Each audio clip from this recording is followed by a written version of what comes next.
Sri Krishna, Sri Krishna, Sri Krishna, Sri Krishna.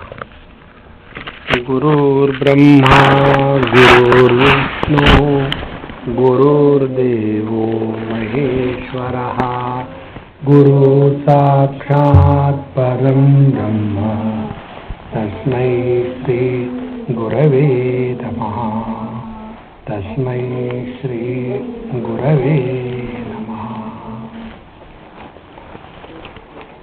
When our understanding is incomplete, we have doubts, and these doubts do not allow us to practice what we have learned. So when we do not know, the first spiritual practice is Shravan, go to satsang, study and know. Know we definitely, but along with that knowledge, we gather also many doubts. Like Devahuti has asked, that is Purusha and Prakriti, they are all the time together, they cannot be separated, and therefore there is no possibility that this Purusha will ever have freedom from the limitations of Prakriti. And therefore, there is no possibility of liberation. Like we cannot separate the smell from the Prithvi, the earth, the heat from the fire. Similarly, Purusha Prakriti cannot be separated. There cannot be a divorce between Purusha and Prakriti. Not applicable. Then how do we get out of this? So the teacher takes up the theme. Now before the teacher tells, I will tell you in short, and then the same thing is expounded further. See, we have a choice. Sense organs are given to us for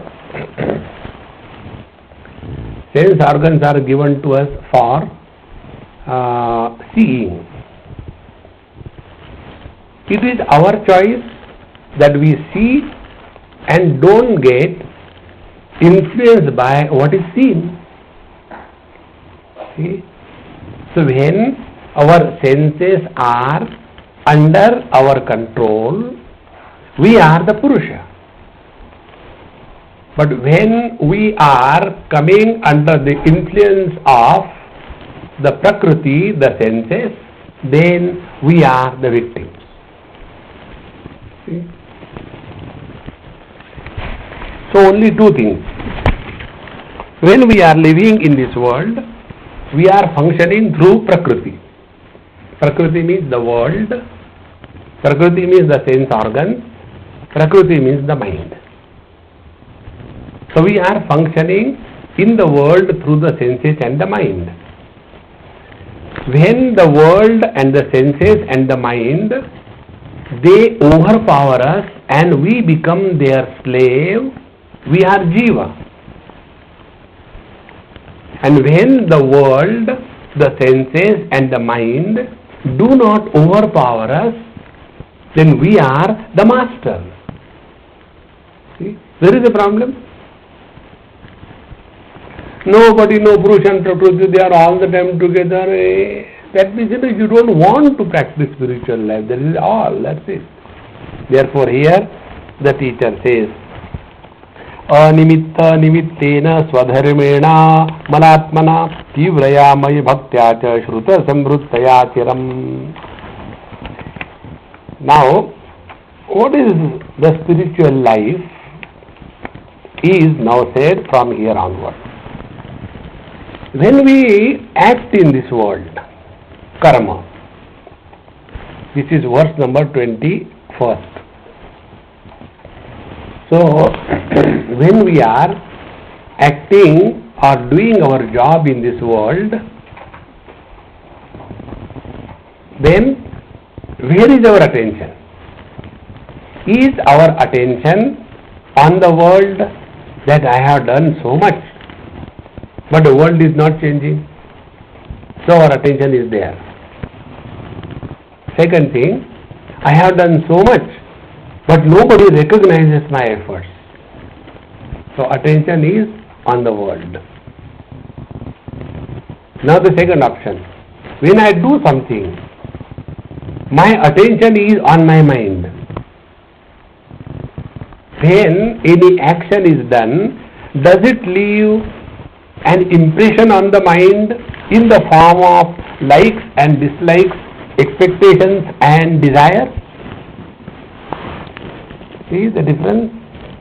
So when I perform my duties in this world, am I more concerned about the purification of my mind, or am I more concerned about improving the world? When we are concerned about improving the world, we are social servants. When we are concerned about improving the world so that under the disguise of this Samaj Seva, I can befool the world and become rich, then you are a politician. And if you are a seeker, your attention is on your mind. And therefore, here the teacher says, by the strength of the... I am talking in Hindi or English? Is it okay? या हिंदी में बोलूं? मुझे बताया क्यों नहीं अभी तक?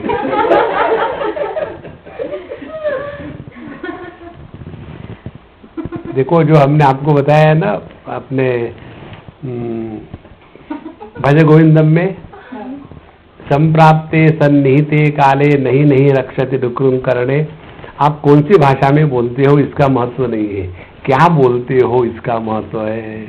तो जो हम वहाँ बताते हैं ना वो हम जीवन में प्रैक्टिस करते हैं। नारायण, अभी तक बताया क्यों नहीं फिर आपने? किसी का भी ध्यान नहीं गया तो बताया क्यों नहीं फिर? हिंदी में बताओ भाई। अच्छा महाराज, तो जब हम अपने सभी कर्तव्य कर्म करते हैं तो उसका प्रभाव अपने अंतःकरण के शुद्धि पर होना है। जिस कर्म के द्वारा अंतःकरण शुद्ध होता है उसको कर्म योग कहते हैं। जिस कर्म के द्वारा हमारे अंतःकरण पर राग द्वेष का और अनेक प्रकार की अपेक्षाओं का बोझा चढ़ता है उसको कर्म रोग कहते हैं। सच वर्कोहोलिक्स आर मिजरेबल। अच्छा, दूसरी बात, तीव्रया मयि भक्त्याच, दूसरी साधना है जीवन में भक्ति की तीव्रता हो। अब देखो इसको सिद्धांत समझ लो, फिर सब अपने आप होगा। जब व्यक्ति अपने कर्तव्य कर्म करता है ना तो उस समय उसका मैं बड़ा तगड़ा हो जाता है। देखो Swami ji, I am a self made man. Oh, you made your own body.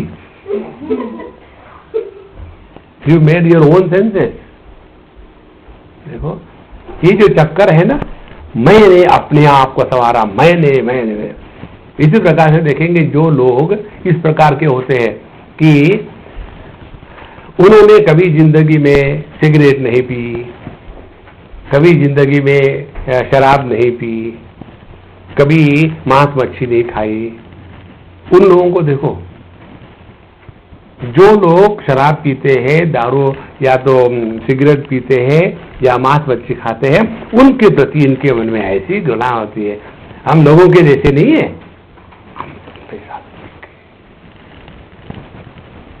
देखो इसीलिए कर्तव्य कर्म करते करते आदमी का मैं बड़ा तगड़ा हो जाता है। अब इस मैं के निवारण के लिए भक्ति मार्ग है कि यदि हम कुछ कर रहे हैं ना या कर सकते हैं तो ये तो प्रभु की इच्छा से होता, अपनी इच्छा से नहीं होता। ये बात हमने सीखी 30-40 साल पहले एक बाबा जी से। हम अपने माता पिता को लेकर के बद्रीनाथ चारों धाम की यात्रा में गए थे। उस समय हम जवान थे और पिट्ठू होता था पीठ पर और उसमें स्टोव, बर्तन और केरोसिन ये सब होता था। और पब्लिक ट्रांसपोर्ट से गए, कार कुर्ता सवार ही नहीं उन दिनों में। जहाँ भी गए किसी धर्मशाला रुके और रुकने के बाद स्टोव खोला और बनाया चाय पानी चावल सब्जी, क्योंकि वो बाहर का कुछ नहीं खाते थे। और हम जब वहाँ गए केदारनाथ तो वहाँ बड़ा आनंद आया। तो हम काली कमली वाले बाबा के धर्मशाला में रुके थे। वहाँ के जो मैनेजर थे वो अपने घर में सेक रहे थे ऐसे। तो हमने उनको कहा कि महात्मा जी अब हम यहाँ हर साल आएंगे, बड़ा आनंद आया यहाँ। तो वो हंसने लग गए। तो हमने कहा क्यों, कुछ गलती हो गई क्या? बोले गलती, महागलती हो गई। मैं कैसे? बोले तुमको किसने बताया कि इस समय तुम अपने कहने से आए? देखो मनुष्य को लगता है मैं वहां गया हूं और मैंने दर्शन किए हैं, मैं तो यही तो है। तो भक्ति मार्ग का तात्पर्य क्या हुआ?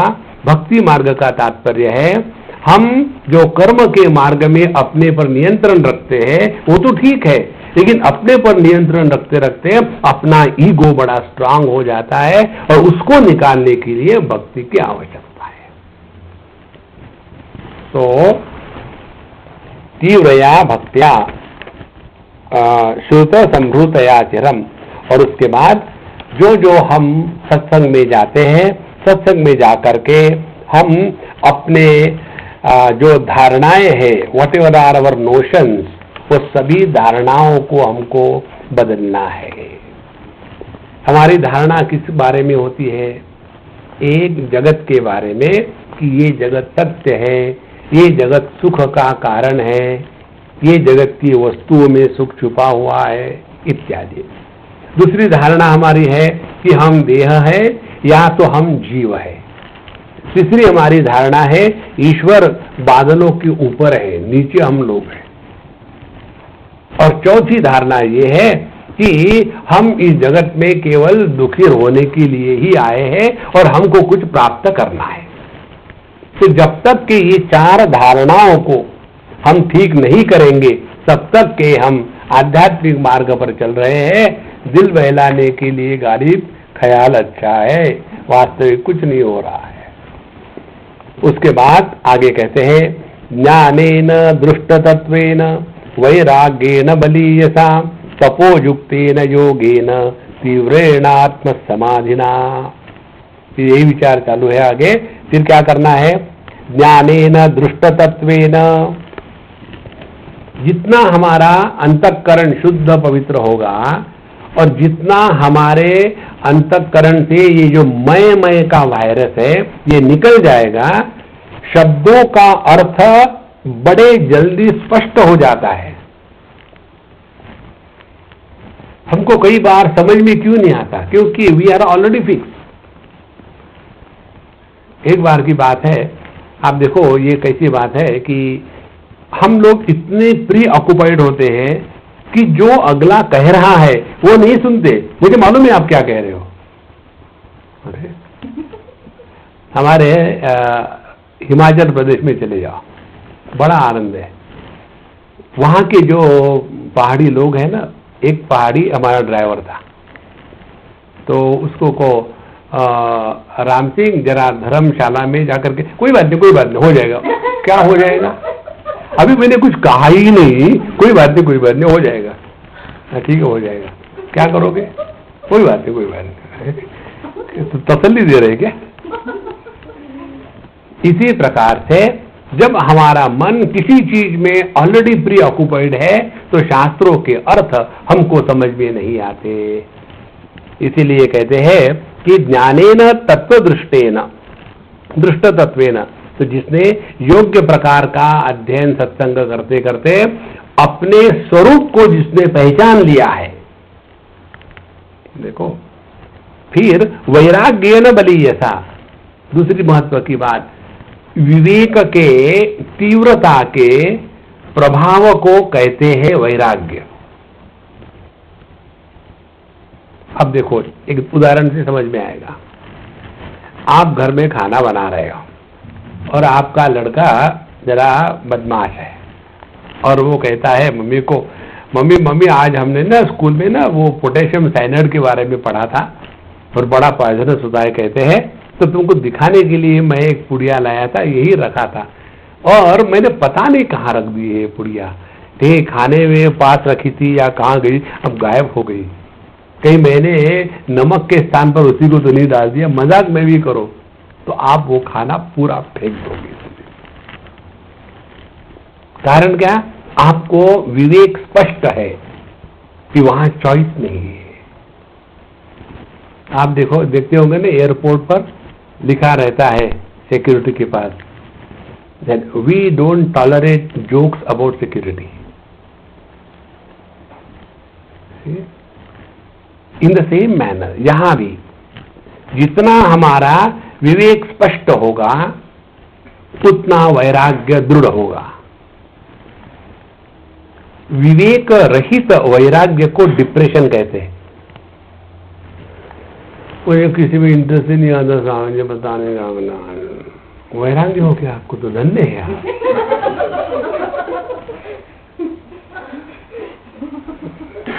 वैराग्य नहीं है, वो लोगों से अटेंशन खींचने के लिए डिप्रेशन और कुछ नहीं।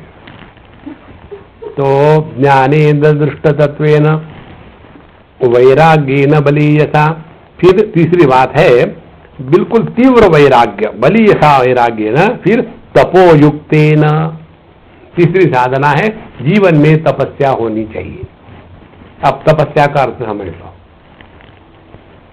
जंगल में जाकर के एक टांग पर खड़े रहना, हाथ को ऊपर रखना, क्यों परेशान होते हो? आप सभी गृहस्थ हो, गृहस्थ के लिए मैं आपको तपस्या बताता हूं।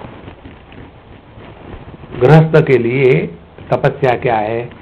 पति पत्नी साथ में रह करके खुश रहो, इससे बढ़कर के और कोई तपस्या नहीं। नॉर्मली पति पत्नी साथ में रह करके तू मैं तू कह चलते रहता है। तो जो पति पत्नी के साथ खुश रहता है वो महातपस्वी है। जो पत्नी पति के साथ खुश रहती है वो महातपस्वी है। उनको जंगल में जाने की कोई जरूरत नहीं। क्यों? तपस्या का तात्पर्य क्या है? अपनी सहनशीलता को बढ़ाना, इज इट नॉट? और जब व्यक्ति दूसरे को टॉलरेट कर सकता है ना, तब उसकी सहन शक्ति ज्यादा है। और जो नहीं कर सकते हैं वो डाइवोर्स करते हैं और कुत्ते रखते हैं। जितने भी कुत्ते रखने वाले हैं ना, उनको मनुष्य से प्रेम नहीं होता, इसीलिए कुत्तों को रखते हैं और कोई कारण नहीं। और उसमें क्या होता है, जैसे अपनी मर्जी वैसे कुत्ते से व्यवहार करो। बाहर से आए, Tommy come, he is already train by default, और जंप करेगा और व्हाइट वॉश करेगा, सब कुछ करेगा। See no, my dog loves me so much naturally. When you don't have anybody to love as a human being, you satisfy with the dog. दूसरे दिन आ जाओ, फ्रस्ट्रेट हो गए, डिप्रेस हो गए, डिजेक्टेड हो गए, totally kick by the world, you come home. No, that Tommy doesn't know. फिर घर आने के बाद वो टॉमी हमेशा की तरह चढ़ा, यार, तो उसको मार दिया, वो चला गया। उसका एंटीना ऊपर था, नीचे होकर चला गया।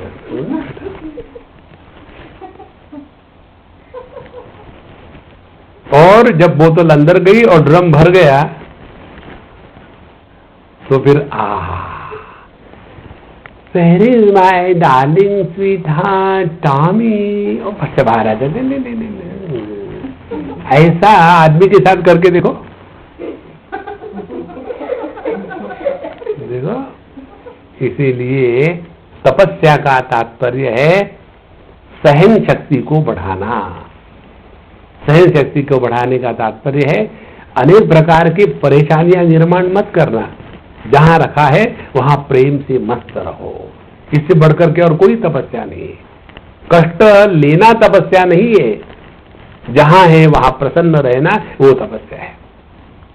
अब इसको तपस्या कहोगे क्या? कोई आदमी कांटे पर सोया हुआ है और परेशान हुआ, देखो ना मुझे कांटे चुभ रहे, मुझे कांटे, फिर वो तपस्वी थोड़ी है। हम भी कहते हैं। इसीलिए तपोयुक्तेन योगेन तीव्रेण आत्मसमाधिना, और अगली साधना है, और समाधि का अभ्यास तीव्र होना चाहिए। अब इसको जरा ठीक से समझ लेना है। मेडिटेशन के चक्कर में अपने आप को बर्बाद मत करना।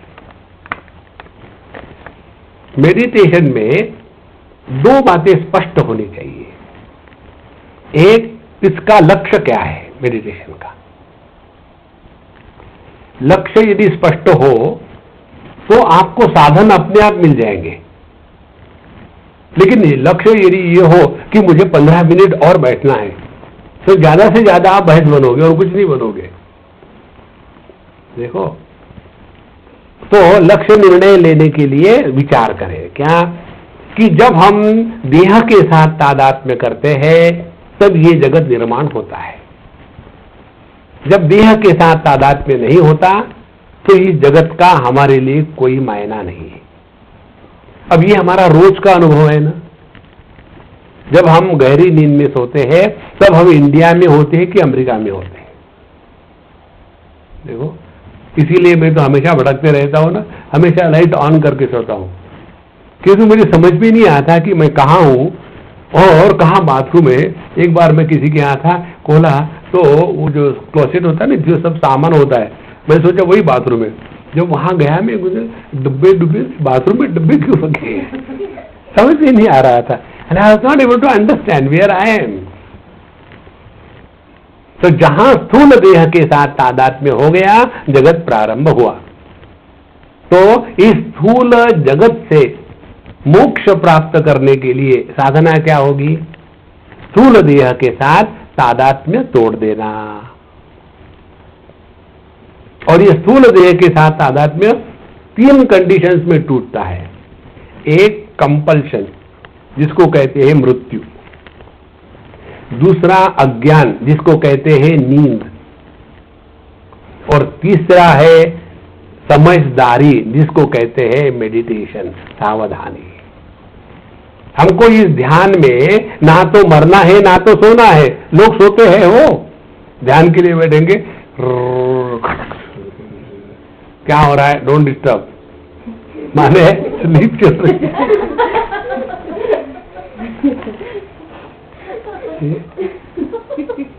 वो ध्यान नहीं, वो ध्यान का कार्टून है। तो तीसरा क्या है? तीसरा यही है, अब चिंतन करो। विचारों को बंद करने से कुछ नहीं होगा। चित्त वृत्ति निरोधा यदि करोगे योग के अनुसार तो केवल वो ऐसा ही है जैसे कि आपने पेन किलर खा लिया। जैसे पेन किलर आपके सिस्टम से बाहर निकल जाएगा, फिर अपना पेन शुरू। इसी प्रकार से जब तक के मेडिटेशन में है तब तक घर में शांति है। जैसे मेडिटेशन से बाहर आते हैं तो बदला निकला जाता है। That is not meditation. इसीलिए अब पहला भाग ध्यान का हो गया, लक्ष्य स्पष्ट हो गए। लक्ष्य है देहात्म भाव का त्याग होना है। दूसरी बात, देहात्म भाव का त्याग होना है तो क्या अभ्यास करना है? अभ्यास ये करना है कि हम देह के बाहर और देह से अन्य है। अब इस पर चिंतन करो, इसका क्या अर्थ होगा? हम यदि देह से बाहर, देह से अन्य है तो देह के जितने गुण धर्म है वो हम पर लागू नहीं है। देखो, और जब तक कि ये सिद्धि नहीं होती कि हमने अपने आप को देह से अन्य स्वीकार किया है, तब तक के हमने अपने आप को जीव नहीं माना है। तो ध्यान अभ्यास में पहली सीढ़ी है देहात्म भाव का त्याग, और फिर दूसरी स्टेप है ये जो देह से व्यतिरिक्त अन्य निरपेक्ष जो जीव है, इस जीव का क्या स्वरूप है, ये जीव कौन है, क्या है? तब पता चलेगा कि परमात्मा की प्रकृति के माध्यम से जो अभिव्यक्ति है उसको जीव कहते हैं। देखो, अब इसको ये बल्ब के उदाहरण से सीख लो। ये बल्ब जो है ये अपने देह के जैसा है, और ये जो लाइट है, जो जीव है, ये कैसा है कि जैसे चेतना बिजली की अभिव्यक्ति बल्ब से लाइट के जीव के रूप में हो रही है, तो जीव देह जिंदा है। तो ये लाइट जो है ये एक सिद्धांत मात्र है। ऐसे आप देखो, यहां से 3 बल्बों से लाइट मेरे चेहरे पर आ रहा है। आप इसको अलग अलग कर सकते हो क्या कि ये लाइट इस बल्ब का है, ये लाइट उस बल्ब का है? हाँ, इसी प्रकार से एक ही चेतन सत्ता सभी आंखों से केवल दृष्टि के रूप में अभिव्यक्त हो रही है। अब इसको एक छोटे से उदाहरण से आपको समझाऊं। अभी मैं बैठा था तो मजा आया। देखो, हम कहते हैं सुवर्ण के आभूषण हैं, माने आभूषणों में सुवर्ण है, यही किसका अर्थ हो गया ना। असलियत क्या है? सुवर्ण में आभूषण है। ध्यान से सुनना, जब हम कहते हैं सुवर्ण आभूषणों में है, तो हमने महत्व किसको दिया है? आभूषणों को। तो आभूषण हो गई रियलिटी और सुवर्ण हो गया उसका गुणधर्म। लेकिन असलियत क्या है? असलियत है सुवर्ण, और उस सुवर्ण में, उस सोने में आभूषणों को अध्यारोपित किया गया है। हम कहते हैं समुद्र में पानी है, लेकिन असली क्या है? पानी में समुद्र है।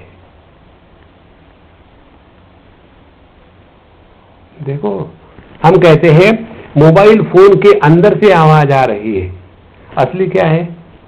आवाज बाहर है, अंदर से अभिव्यक्त हो रही है। इस दृष्टि को हमको बदलना है, एक्सट्रीमली नेसेसरी। जैसे जैसे आपकी ये दृष्टि बदलेगी ना, आपका देहात्म भाव अपने आप गायब हो जाएगा। जब देहात्म भाव गायब होगा ना, तब वो चक्र नहीं होगा कि ये चक्र खुला है कि नहीं, वो चक्र खुला है कि नहीं, फिर ऊपर कुछ चढ़ रहा है, नीचे कुछ जा रहा है। ये सब होता है, नहीं होता ऐसी बात नहीं, लेकिन फिर वहां फंस जाते हैं। उसमें कभी मत जाना, बिल्कुल गलती से भी। उसमें फिर क्या हो जाता है कि हम अन्य से श्रेष्ठ है, फिर हमारे गुरु महाराज है, दूसरे के पास मत जाना। दूसरे के पास जाओगे तो गुरुद्रोह होगा, तो गुरुद्रोह होगा तो भगवान भी तुमको नहीं बचा सकेंगे। क्यों? कि गुरु तो डूबे हैं। इस चक्कर में मत पड़ना, बिल्कुल आपको स्पष्ट बता रहे। तपोयुक्तेन तीव्रेण आत्म समाधिना। अच्छा, उसके पश्चात प्रकृति से दैह्यमानात्वहर्निशम चिरो भवित्री शनकैहि अग्ने योनिवारिणी। अब यह इस प्रकार से धीरे धीरे साधना करते करते करते करते करते करते व्यक्ति अत्यंत सूक्ष्म हो जाता है। देखो, सूक्ष्मता का लक्षण आपको हम बताते हैं। पृथ्वी में 5 गुण हैं, पानी में 4 गुण हैं, अग्नि में 3 गुण हैं, वायु में 2 गुण हैं, आकाश में 1 गुण है, मन में 1 भी गुण नहीं है। शब्द स्पर्श रूप रसगंध, मन में वृत्तियां है, चेतना में वृत्तियां भी नहीं है। इसीलिए सूक्ष्मता किसको कहेंगे कि जितना हम सूक्ष्म हो जाएंगे उतना हम निर्विचार और निर्विकार रहेंगे। विकार है काम क्रोध लोभ मोह मद मात्सर्य, और विचार है मैं ध्यान कर रहा हूं, मैं मेडिटेशन कर रहा हूं, कल का मेडिटेशन अच्छा जमा था, आज का जम ही नहीं रहा। देखो, हमको कहा है किसी ने, स्वामी जी कल का मेडिटेशन जमा था, आज का नहीं जमा, क्या कारण है? हमने कहा बर्फ कम होगी। आइसक्रीम जमता है ना कभी कभी, तो कभी कभी नहीं जमता आइसक्रीम। तो जितना जितना हमारा अंतःकरण शुद्ध होगा, और इसको जिसको कहते हैं शास्त्र में चित्त एकाग्रता, इसको एकाग्रता के शब्द के द्वारा मत समझो। सूक्ष्मता, एकाग्रता हमेशा अन्य के बारे में होती है। आप मुझे एकाग्रता से सुन रहे हो, लेकिन आप अपने बारे में एकाग्र नहीं हो सकते. You cannot be single pointed about yourself. You will be aware of our own being. इसीलिए जितनी अवेयरनेस हमारे में बढ़ेगी, उतनी यह प्रकृति और उसकी विकृति हमको परेशान नहीं करेगी. तो उसके पश्चात दह्यमाना तु अहर्निशम, और इसका कारण, इसका प्रभाव ये होगा कि प्रकृति का जो प्रभाव है वो हम पर अब नहीं पड़ेगा. देखो, अब प्रकृति का प्रभाव अपने पर नहीं पड़ने का अर्थ मालूम है क्या है? केवल ये समझ है. क्या समझ है? कि जैसे अपनी परछाया को देख करके दो प्रकार के व्यक्ति, एक छोटा सा बच्चा परछाया को देख करके खेलता है, रोता है, दौड़ता है, कुछ सोचता है, as if it is real.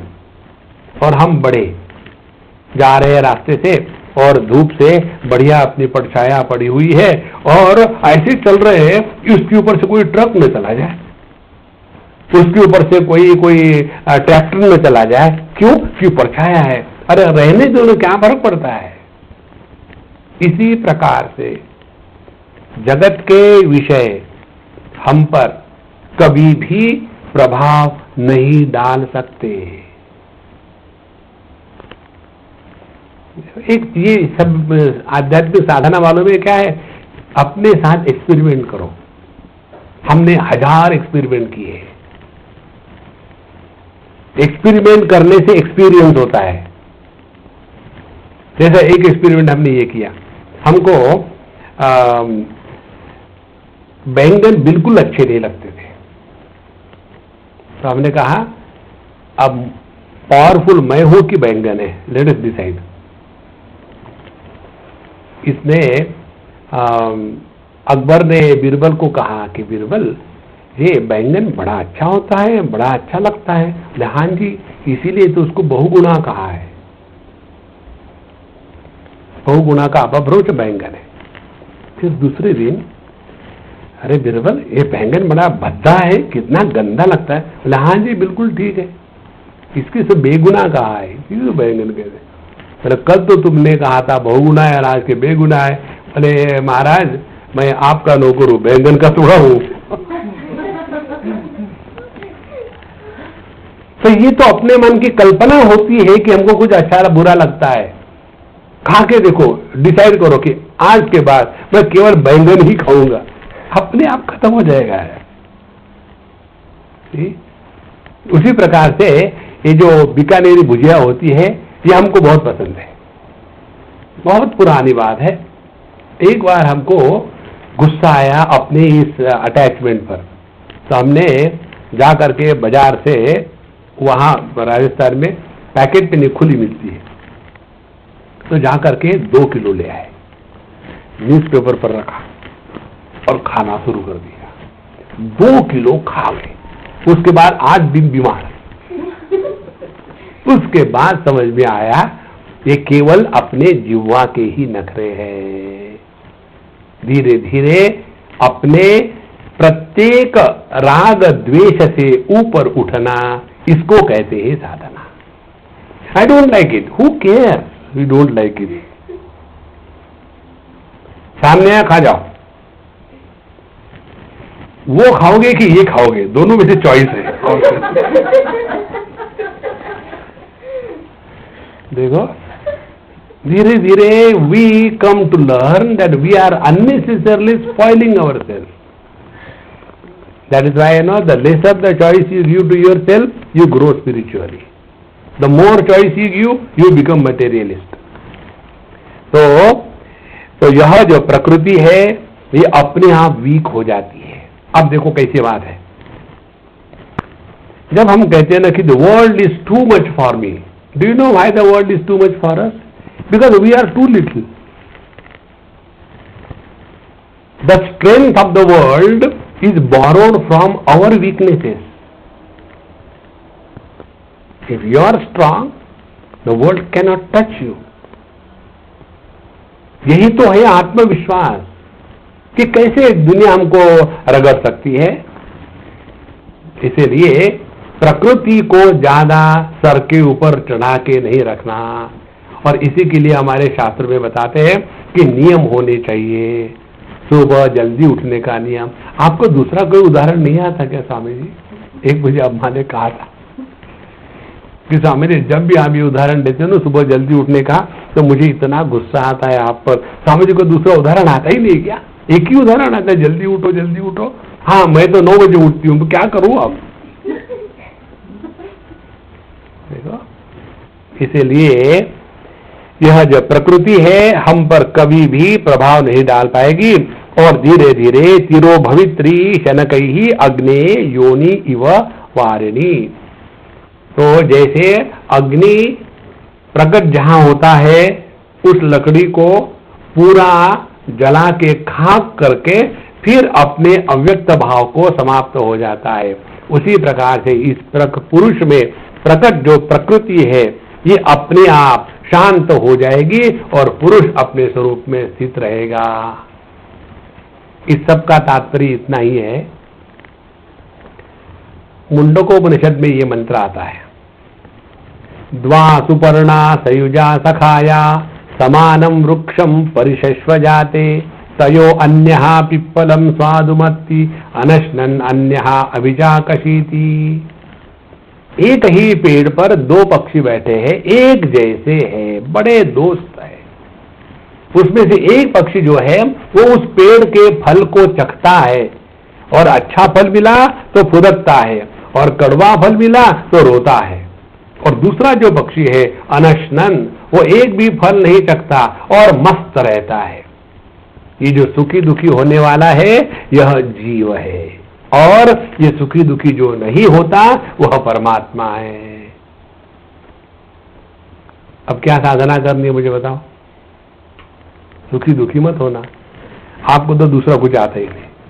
एक बार बंबई की बात है, मुझे स्वामी जी ऐसा ऐसा हमारा एक प्रोग्राम है, आप आकर के वहां लेक्चर दीजिएगा ना। जरूर आएंगे, वो तो हमारा बिजनेस है।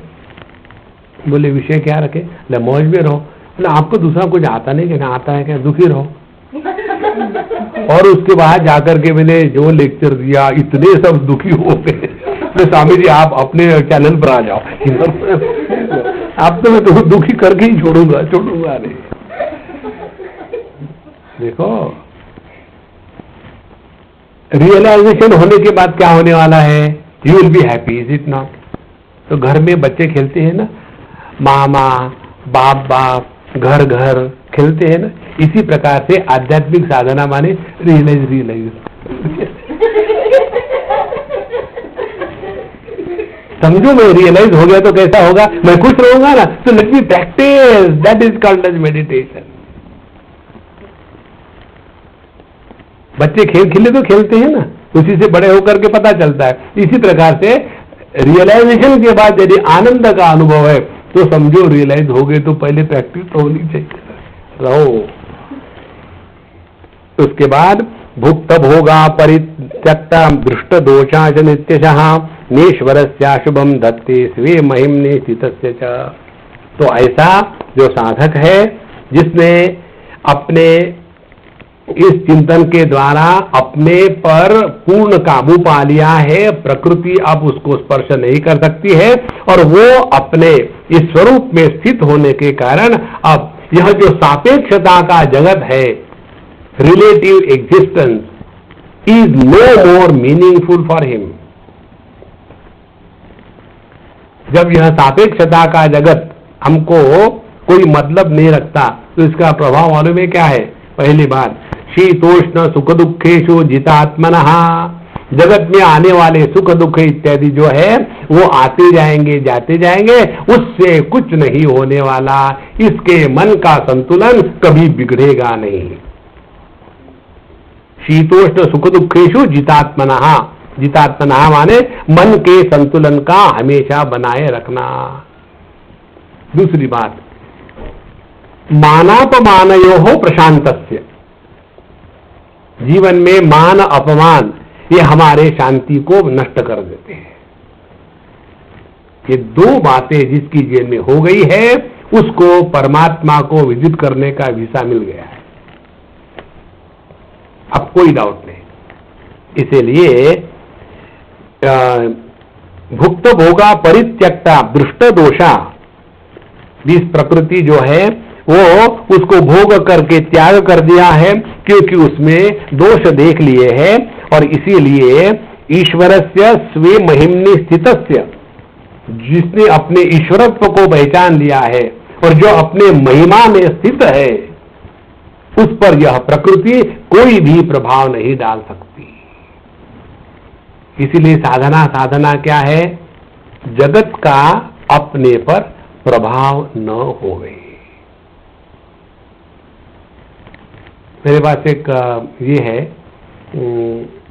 पोस्टर है, बहुत सुंदर है। उस पोस्टर में एक विचित्र प्राणी बनाया है, नाक हाथी के जैसी है, और उसके बाद आंखें उल्लू के जैसे हैं, कान खरगोश के जैसे हैं, जो पेट है जेब्रा के जैसा है, पैर चूहे के जैसे है, और उसके बाद जो दुम है वो शेर की है। ऐसे सब मिला करके एक जानवर बनाया है, और उसमें लिखा है, if you try to become little of everything you end up in looking a fool, be yourself. और वहां एक लायन का चित्र दिखाया है,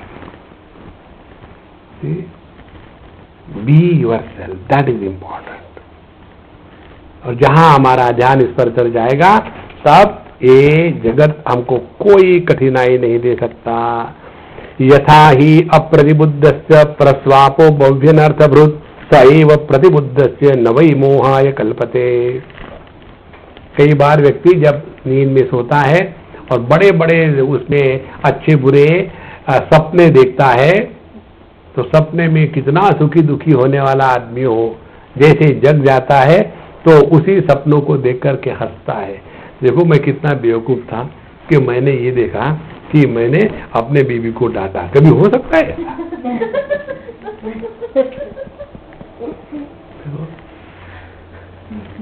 तो व्यक्ति को अपने सपने को लेकर के जागृत अवस्था में कोई सीरियसनेस होती है क्या? सपना तो सपना ही था। एक पत्नी ने पति को कहा, darling, last night you took me to a beautiful big mall and you bought a very nice diamond necklace for me. Oh, very good. So let us go and get it now. Get it in tomorrow's dream, okay? Dream की बात dream में रखो, इसका कोई मतलब नहीं। तो उसी प्रकार से एवं विदित तत्वस्य प्रकृतिर्मयी मानसम युंजतो नापकुरुत आत्मारामस्य करहिचित। इसी प्रकार से जिसने अपने इस शुद्ध परब्रह्म चेतन सत्ता में स्थिति प्राप्त कर ली है और जिसका मन हमेशा मुझ में लगा रहता है, ऐसा जो संत है उस पर प्रकृति कोई भी प्रभाव नहीं डाल सकती। प्रकृति का प्रभाव होना मालूम है क्या है? दुख आने के बाद दुखी होना, यह प्रकृति का प्रभाव है। दुख आने के बाद दुख को प्रकाशित करना और दुख को सह लेना, यह साधक का प्रभाव है, यह साधक का लक्षण है। और दुख आए या गए कोई फर्क ही नहीं पड़ता, यह है सिद्ध पुरुष का लक्षण। देखो, इसीलिए एवं विदित तत्वस्य, जिसने इस तत्व को ठीक से समझ लिया है, और मानसम मई, और जिसका मन मुझ में परमात्मा में लगा हुआ है, अस्य प्रकृति न अपकुरुत आत्मारामस्य, जो अपने स्वरूप में मस्त हो गया है, उसको प्रकृति कोई भी किसी भी प्रकार का कष्ट या दुख या परेशानी नहीं दे सकती। यदा एवं अध्यात्मरतः कालेन बहुजन्मनां सर्वत्र जात वैराग्य आ ब्रह्म भुवनान मुनि। इस प्रकार से अध्यात्मरतः, जो अपने स्वरूप में मस्त रहता है, और कितने दिनों तक? ज्यादा नहीं, बहुजन्मना। बहुजन्मना के दो अर्थ है। बहुजन्मना माने अनेक जन्मों के बाद दूसरा बहुजन्मना के बारे में, आपके लड़के की शादी हो गई, घर में बहू आ गई, अब सिनेमा खत्म है, उनको परेशान होने दो, बहुजन्मना। अब अपने मन को प्रभु में लगाओ, ये तो वही अपना खिचड़ी चल रहे हैं। तो यदा एवं अध्यात्मरतः कालेन बहुजन्मना सर्वत्र जात वैराग्य, फिर उसके हृदय में सबके प्रति संपूर्ण वैराग्य जागृत हो जाता है। अब देखो, ये वैराग्य की बात ठीक से समझ लेना, सब परेशानी नासमझी की ही है। आपको कौन सी साधना करनी पड़ेगी कि यदि आपके जेब से हजारों डॉलर किसी ने जेब काट के चुरा के ले गए, लेकिन ये सपने में हुआ था, तो जो नुकसान हुआ उस नुकसान को लेकर के दुखी नहीं होना, इसके लिए कौन सी साधना करोगे? केवल जानना है कि ये तो केवल सपना था, वास्तविक कुछ नहीं था। किसी प्रकार से ये जागृत अवस्था के जितने लाभ हानि है ना, ये तभी तक है जब तक हम देहात्म भाव से बने रहते हैं। रोज के रोज हम सुषुप्ति में प्रवेश करते हैं, उस समय सबका त्याग ही तो करते हैं ना। सुषुप्ति माने क्या? देहात्म भाव का त्याग। मैं अपने पति के माँ बाप से बड़ी परेशान थी। अब क्या करूं क्या करूं क्या करूं, मैं बहुत सोचा। फिर मुझे एक दिन ज्ञान हुआ कि ये पति के माँ बाप मेरे ससुर जो मेरे जीवन में आए, वो कैसे आए? Get married to one and get to free. अच्छा, अब मैं ऐसा सोचा मैंने कि मैं अपने पति से डाइवोर्स ले लूं, और फिर मैंने अपने पति से डाइवोर्स ले लिया। जैसे मैंने पति से डाइवोर्स ले लिया, सास ससुर को छोड़ने के लिए कौन सी साधना करनी पड़ी? देखो, देहात्म भाव से निवृत्ति हो गई तो ये जगत आप पर कोई प्रभाव नहीं डाल सकता। बस ये समझना मात्र है। और देखो कितना सूक्ष्मता से चिंतन करते जाओ। हमको लगता है ये वही देह है, बचपन से अभी तक देह में कितने परिवर्तन आए, वही देह थोड़ी है। गंगा जी लगता है कि वही गंगा जी बह रही है, उसमें कितने परिवर्तन आ गए। हम कहेंगे वही गंगा जी है, लेकिन गंगा जी वो नहीं है। उसी प्रकार से वही देह है, वो देह नहीं है। पहले जब बचपन में कितना सभी के सभी आके उठाते थे, किस करते थे, और अभी जैसे हम कहीं पहुंच जाए तो लोग न्यूज़पेपर देखते, हमारे तरफ देखना नहीं चाहते। देखो, तो ये सभी परिवर्तनों को प्रकाशित करने वाला एक अखंड अपरिवर्तनशील जो तत्व है, वो अपनी असलियत है। उसके तरफ जब हमारा ध्यान जाएगा तो जगत के वस्तु व्यक्तियों के प्रति वैराग्य करना नहीं पड़ता, वैराग्य हो जाता है। जैसे स्वप्न के लाभ हानि के प्रति वैराग्य करना नहीं पड़ता, केवल जागृत अवस्था में वापस आना है और कुछ नहीं करना है। और देखो मजे की बात मालूम है क्या है? स्वप्न सत्य नहीं है, लेकिन उसी स्वप्न की एक घटना जो सत्य नहीं है, उसी सपने से हमको बाहर आने के लिए मदद करती है ना।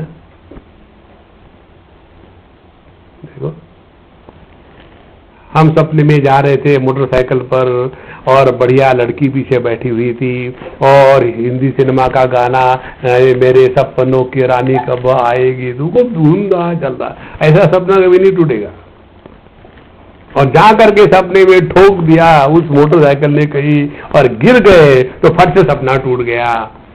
तो ये जो ठोकना था ये असत्य ही था, लेकिन वो असत्य ही उस स्वप्न के परेशानी से हमको मुक्त करता है। इसी प्रकार से ये जो दुनिया है ना, इसी में से एक घटना, कौन सी घटना, जब सब कुछ अच्छा अच्छा अच्छा रहता है ना, तब सपना नहीं टूटता, और जब कहीं एक्सीडेंट हो जाता है ना, तब सपना टूटता है। इसीलिए अपने स्वरूप में निष्ठा जितनी तीव्र होगी, उतना जगत के प्रति वैराग्य सहज होता जाएगा। और कहां तक वैराग्य? आप ब्रह्म भवनात्, ब्रह्मा जी तक के भी वैराग्य। उसके बाद मद भक्तः प्रतिबुद्धार्थः मत प्रसादेन भूयसा निःश्रेयसं स्वस्थानम कैवल्याख्यम मदाश्रयम। फिर ऐसा जो मेरा भक्त है, ये कैसा भक्त है? रोने वाला नहीं है। हमेशा भगवान के सामने जा करके रोते रहना। मुझे एक बार किसी ने पूछा था कि स्वामी जी आप मंदिर में जाते हो, हमने देखा है आप बस 2 मिनट में गए ऐसा करके निकल जाते हो। हाँ फिर क्या करूं बताओ? बोले हम तो कितना नमस्कार करते हैं, तुम्हारी लिस्ट लंबी है, हमारी लिस्ट है ही नहीं।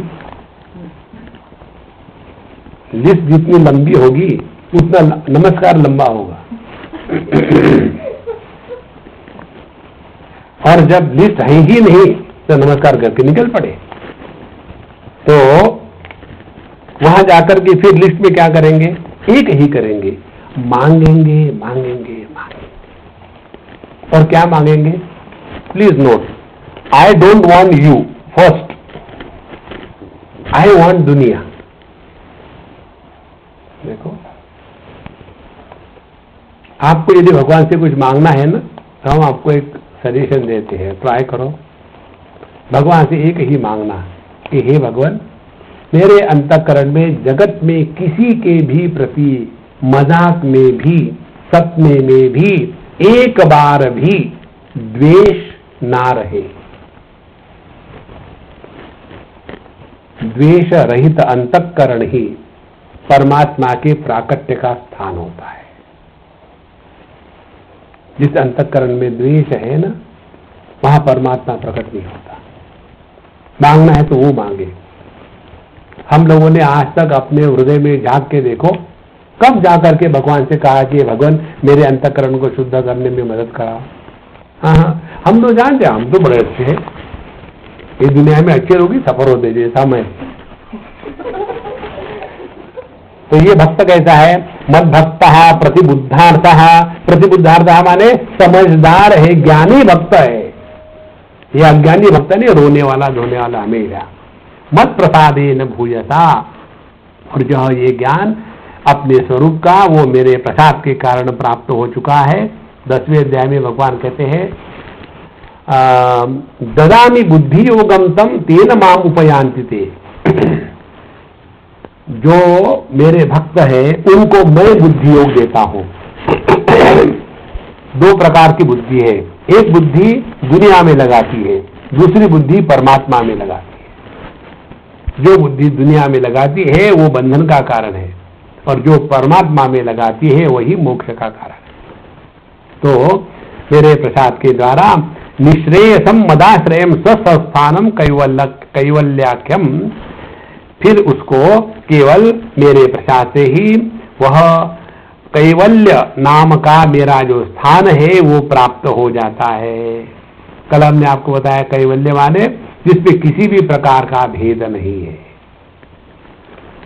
द्वितीयात् वही भयम भवति, जहां अन्य की कल्पना है वहां डर है। देखो, हमारे घर में समझो कोई आदमी आया और हम उसको जानते हैं कि अपना ही है, तो डर नहीं लगता। कोई आदमी आया अनजान हो तो डर लगता है क्यों? कि वो अन्य है। सोने के पहले बड़ा डर लगता हो, लेकिन सोने के बाद डर नहीं लगता। कारण क्या? सोने में अन्य की निवृत्ति हो जाती है। इसीलिए परमात्मा की उपलब्धि माने अन्य अनात्म भाव का अभाव। तो सब अपने ही है, कौन अपना कौन पराया। इस प्रकार से प्राप्नोति आंजसा धीरा सदृशा छिन्न संशया यद्गत्वा न निवर्तेत योगी लिंगाद विनिर्गमे। ये जो है 29वां श्लोक, ये इसका आत्मा है इस कपिल गीता का। क्या कहते हैं? धीरहा छिन्न संशयः, पहली बात योगी समझदार है, समझदार योगी। समझ क्या है? छिन्न संशयः, अब उसमें कोई भी संशय नहीं है। संशय किसके बारे में होता है? संशय हमेशा अन्य के बारे में होता है, अपने होने के बारे में किसी को भी कोई भी संशय नहीं है। अपना अस्तित्व प्रमाण निरपेक्ष है। आप पता नहीं क्या बोलते हो, प्रमाण निरपेक्ष का मतलब क्या है? इंडिपेंडेंट। उस कमरे में कोई है क्या? नहीं, कोई नहीं। तुमको कैसे पता चला? मैं देख के आया। अच्छा बेटे, ये सब्जी में नमक है क्या? हाँ है। तुमको कैसे पता चला? सूंघा क्या? नहीं, मैंने चखा है। तो नमक होने के लिए प्रमाण की आवश्यकता है। कोई है कि नहीं देखने के लिए आंखों के प्रमाण की आवश्यकता है। अपने होने के लिए कौन सा प्रमाण इस्तेमाल करते हैं हम? आप हो क्या? हाँ है। कैसे पता चला? अभी मैंने सूंघा। देखो, अपना जो अस्तित्व है प्रमाण निरपेक्ष है, इसीलिए कहते हैं यहां छिन्न संशयः। तो यदि आप कोई भी मार्ग पर चलो, एक बार एक मारवाड़ी अम्मा, अभी है नहीं, वो ब्रह्मलीन हो गई, जब उनके यहाँ मैं गया था, बहुत पुरानी बात है, और अपनी सोफा पर बैठी रही और सुबह हम नाश्ता नुश्ता करते थे और मुझे कहे, स्वामी जी लोग तो मुझे समझते नहीं, मुझे शायद आप समझ लोगे, बताओ क्या प्रॉब्लम है? कौन समझते नहीं? बोले देखो, मैं तो हो गई ब्रह्मा, अब ये बाकी के जो है ना वो है अज्ञानी, और ये एक्सपेक्ट करते हैं कि मैं अब अपने पति की सेवा करूं, बच्चों को स्कूल के लिए तैयार करूं, तो मैं ये कुछ करती हूं कि ब्रह्म अकर्ता है, ब्रह्म कुछ करता नहीं। तो ठीक है, बिल्कुल ठीक है, हमें इसी को मोक्ष कहते हैं क्या? हमें इसी को मोक्ष कहते हैं। लेकिन मोक्ष किसको हुआ? पति को और बच्चों को, तुमसे। जब तुम दिन भर सर खाते रहती उनका।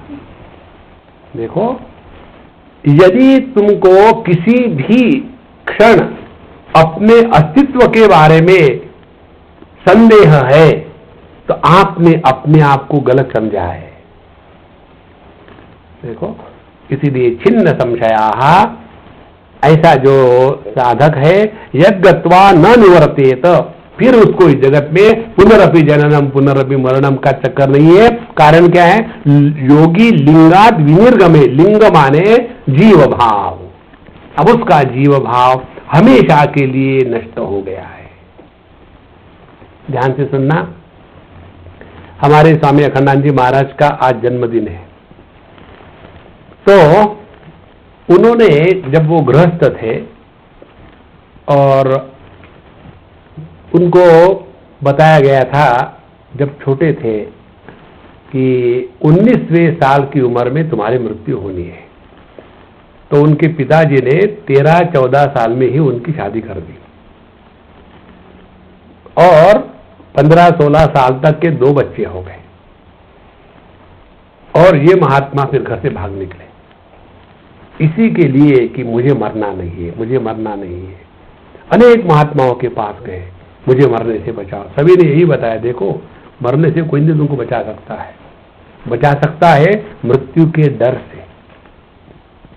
आदमी मरने से दुखी नहीं होता, मृत्यु के डर से दुखी होता है, उससे बचा सकते हैं।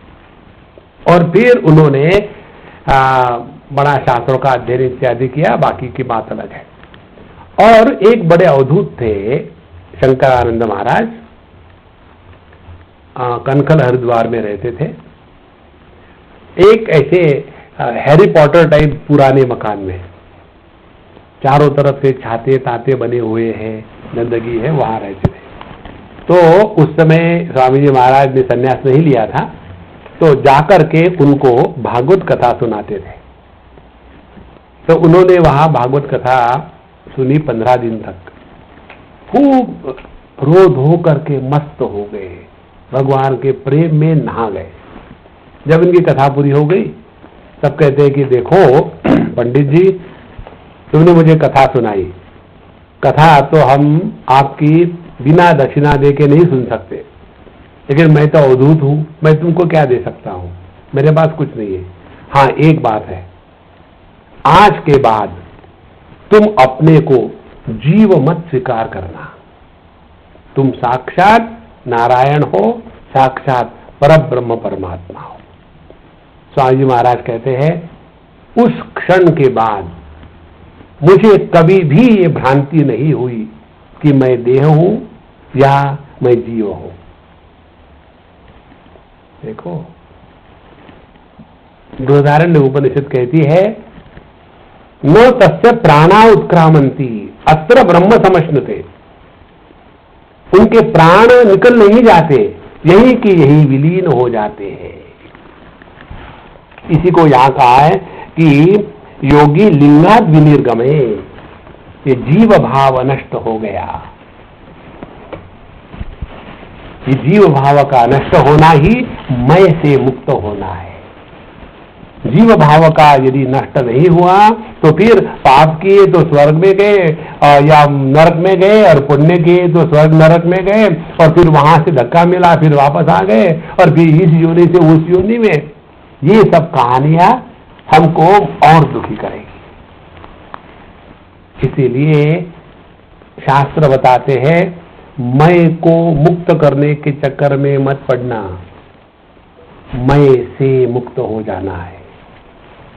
और क्यों फिर हम ऐसे नहीं कर सकते, इसका कारण आखिरी श्लोक में बताते हैं यदा न योगोपचितासु चेतो मायासु सिद्धस्य विसज्जतेंग अनन्य हेतुष्वथमे गति स्यात् आत्यंतिकी यत्र न मृत्युहासः। जब व्यक्ति योग साधना इत्यादि करता है और अपने आप को नित्य निरंतर उस चेतन सत्ता के साथ जितने लंबे समय तक रहता है, तो यह प्रकृति उसके नियंत्रण में आ गई। प्रकृति का नियंत्रण में आना, उसी को कहते हैं सिद्धियां।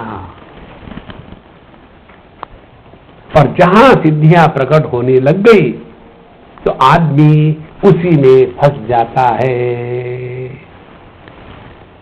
क्या फंस जाता है? दुनिया का भला करना, हॉस्पिटल खोलना, फिर हॉस्पिटल के लिए पैसा इकट्ठा करना, पैसा इकट्ठा करने के लिए फिर अनेक प्रकार के गिमिक खेलना। देखो, ये सब कहां से शुरू हुआ? क्योंकि मुझे दुनिया का भला करना है। ये सबसे बड़ा रोग है। एक बार साउथ अफ्रीका में हम गए थे, गुजरात के भूकंप के बाद तुरंत, भूकंप में भी हम थे लेकिन बचे निकले, तो वहां चले गए।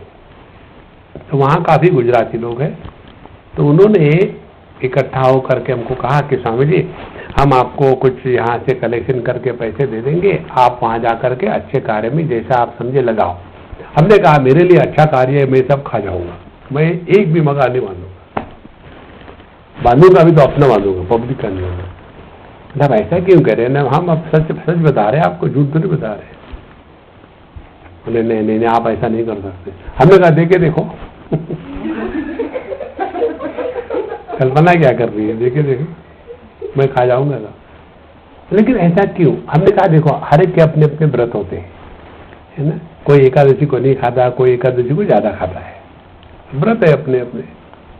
हमारा व्रत ये है कि हमको किसी का भला नहीं करना, ये हमारा व्रत है। बोले आप तो बड़े विचित्र महात्मा है। हमने कहा विचित्रानंद कह लो, मुझे कोई फर्क नहीं पड़ता है।